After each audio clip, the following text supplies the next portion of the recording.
Okay, this will be the video recording for the completing the dollar bill assignment. So if you're in Classroom and you have these steps open, you can then head out and download the dollar bill file that you need. So right here, there should be a download for dollar bill. And you can pause this video and pick it up when you're ready. Otherwise, I'm going to download it. When I get it here, I have to click my three dots in the corner and do open in a new window. Now it will kind of just basically show up the same way, but now I have a download arrow, so I click the download arrow and wait for it to go down into my downloads folder. I'm going to do show in Finder. I'm just going to copy my file right here. Copy, Command C. You can drag and drop it if you want to. And then you need to put it into your Excel folder. If you don't have one, you make one. I'm just going to paste mine in there. And then I'm going to double click. And I'm going to open that file up. And it should look like this. Now I'm going to go back to Classroom and close my stuff up, just because it gets to be a lot of stuff up there. And the only thing that I really need right now is the directions right here. And then I have my Excel file open right here. Now I'm going to change my zoom on my Excel file. You can do whatever you want to do. I'm going to go with that. I'm going to close up my Finder window. There we go. Okay, so step one, the file is downloaded. Number two, I'm going to rename the name of the sheet at the bottom of the document and make the tab color blue.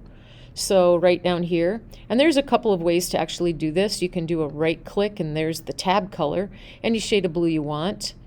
And then if I double click on it, I can rename it to what the directions say, to rename the sheet to the word dollar. And then there it is. I have a blue tab called dollar. All right, step number three. We are going to format the title across the top to be a font of Arial, size 18, bold it, merge and center it from A through F. So here it is, A1 to F1. Merge and center, and sometimes those kind of can elude you. Mine is right here. If I make my window a little bit bigger, I might get to look at it, a little differently. Right here, I hit the drop down, merge and center. The font is Arial, so I don't have to change that. I do need to change from the 10 to the 12, or from the 10 to the 18 size. Let's see, what else? It has to be bold, so there's that. We did the merge in the center. So everything there looks good to go. So step three is done. Step four, we have to determine the totals for the 4 store locations, the product categories, and the companies. And when done, cell F8 should be this amount that we have recorded here. Remember, we do not type these formulas, the totals into the cells. We must use formulas. When we're done, you should have formulas in column F and in row 8. So if I come back to dollar bill and I come down here to the bottom, okay, I want to add these numbers up. So I'm going to use this sum button over here. I'm going to hit the drop down, and there's other things you can do here with mathematical formulas. We want to add, so we're going to use the word sum. Now, as long as everything in this dotted box is what I want to add together, and it is, I'm going to press enter. And then I get that number 122,731.1. And if I click on it, if I look up here in my formula bar, it looks like I got that formula in there. Then I'm going to go to the lower right-hand corner. I'm going to get that plus sign that's black. See, there's a white plus sign. That's not going to work. I need to hover over that plus sign that's in the corner and get a black plus sign. Click, and now I'm going to fill that formula all the way over to F8. Now, F8 is going to be a 0 right now, but don't worry, in a minute it will change. So now I need to put in a formula that will add up these numbers going across. So I'm going to hit my sum button. If everything in my dotted box is what I want, I'm going to enter. And then I click on that, and again, not the white plus sign, because that's just like highlighting. It doesn't do any good. I actually have to find the black plus sign in the corner, and then I fill that all the way down to the bottom. There we go. And now I get 444,051,24. And that is the number in the directions that it said I should get. So I have formulas all in row 8, and everything in F is a formula. All right. Step number 5. We want to apply the accounting style $ to all the numbers, and make sure we use accounting and not the currency style. So when we look at our Excel document, all of the numbers are going to be in here. Yep, right here. Okay, and this is where I get the $ from. If you hover over this one, see that says accounting. If I go through this drop down where general is, currency is here, accounting is here, and there is a difference in how the $ look. This particular assignment wants it to be accounting, so I'm going to choose this for accounting, and then I have all my $ on my numbers. And remember, you can save this document whenever you want to save it. Okay? All right, let's go back. Step number 6. We need to bold all of row 2, and then we need to bold A3 to A8. So if we bold all of row 2, that's here, all of row 2, from A to F. We're going to bold that. And then we want to bold A3 to A8. So just look carefully. A3 is right here, database or business. And I know you're like, I can't see it all. Don't worry, we'll get that fixed. A3 to A8, that needs to be bold. Step number 7. We need to write a line from B2 to F2. So we need to find that range, B2 to F2. So B2 would be right here, San Antonio, all the way over to F2. So use your white plus sign because you're highlighting, not filling. And then right up here, write a line. Step number 9. We have to change the column width for column A to be a size of 14. This is not changing the font size. This is changing the column size. So number 9, read that very carefully. So over here, we're going to right click up here on this letter A. When we right click it, there should be something there called column width. And you click on it, and you just type in the number 14. So we're not changing the font size. We're just changing the column width. Step number 10. We're going to select A1 to F1 and apply a red solid line border below those cells. So we have to highlight with the white plus sign A1 to F1 right there. Okay? So here is the border button right here. Now, if you're experienced, you can go ahead and try some of these options out. Probably the easiest thing is go down here to more borders. You want a red solid border. So we have to have a solid line, and we have to make it red. And then put it at the bottom. So you click on here. So there you have it. You have the red bottom. And you click OK. Now, it might be kind of hard to see it. So if I click over here on just any cell, there it is. I got a red bottom border. Step number 11. I need to select cell A1 and apply a light green fill color. So because I merged my cells together, my A1 will be all of this. Okay, so use your paint bucket and find a light green shade. Step number 12. We're going to use the range A8 to F8 and apply a red dotted top border. So again, we have to find A8 to F8.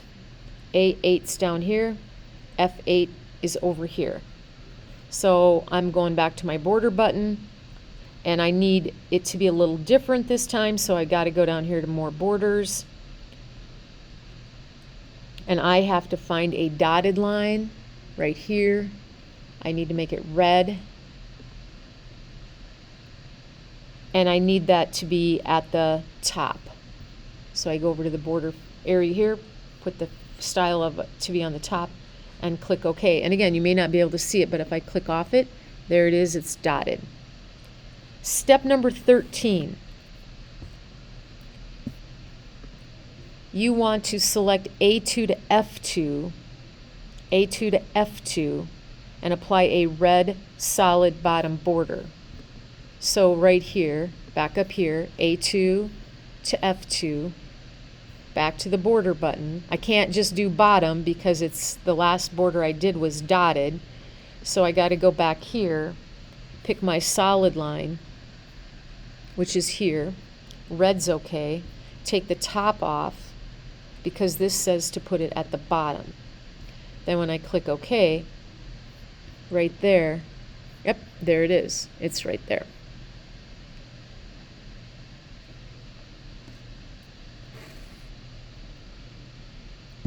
Step number 14. Select the range A2 to E7 and create a 3D cluster column chart. So I'm going to choose that range A2 to E7. Right here. Notice I did not take column F and I do not take row 8. Okay, so I need to create a 3D clustered column chart. So I'm looking for my chart button over here. Okay, you can try the insert menu. There should be a place right here to get charts. Now, under recommended, you might find what you want. We have to look for what's called 2D clustered column. There's a clustered column. Whether it's 2D or not, we don't know. There's a clustered column. We don't know if that's the one we want because it needs to be the 2-dimensional. So we might have to come over here to column charts, hit the drop down. Here we go, 2D. There's 3D. So we want this very first one. There it is, clustered column, a 2D section, clustered column, and then you get this chart that looks like this. Step number 15 is to move the chart to a new sheet. And the new sheet is called chart, and color the tab yellow. Now, it's not just copy and paste. The best thing to do is right up here, click on move chart. And then this box comes up. So you want it as, put a check or mark the dot for new sheet. It's not called chart 1, it's just going to be called chart. So you click OK. So here's your new tab, chart. Here's the dollar one, there's your spreadsheet. Here's the chart. And then you just need to right click on that and change the tab color to yellow.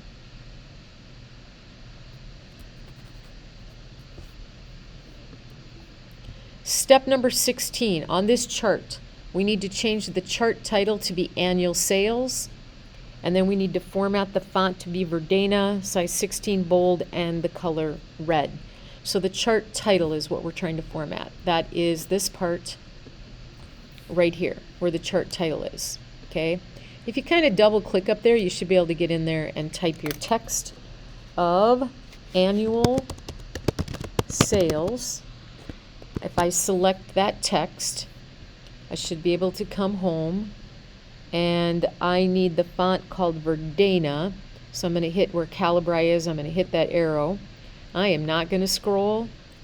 I'm just simply going to type the name of the font, VERD, and it should come up for me.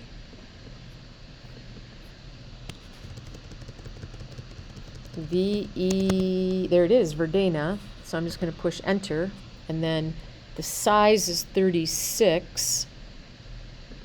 And it needs to be bold, and the color of that should be red. Step number 17, add a horizontal axis title.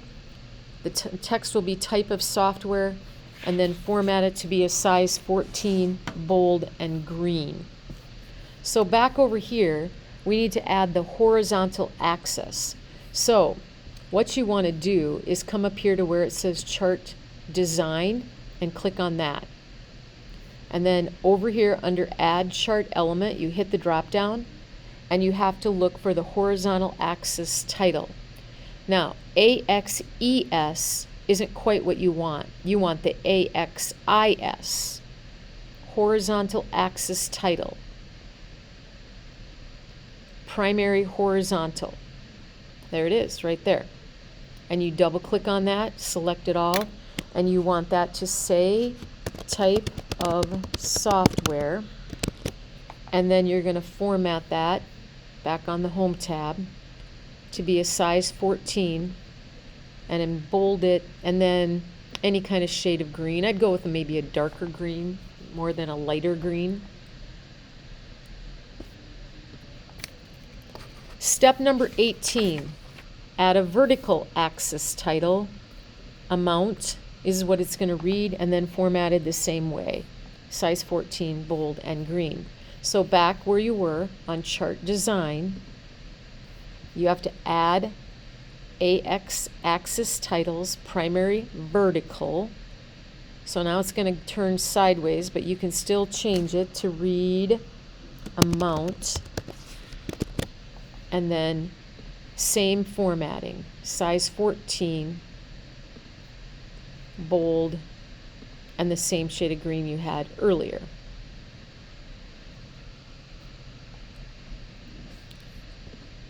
Step number 19 says move the legend to the bottom of the chart. Looks like it's already there, so we don't have to do that step. Step number 20, in cell A13, put your name and seat number and period number. So you have to go back to the chart tab, or excuse me, the dollar tab. Go to cell A13. There you go. I'm in A13. And you put your name, and you put your seat number, and you put your period number. Don't widen the column or anything. Just type it in there just like that.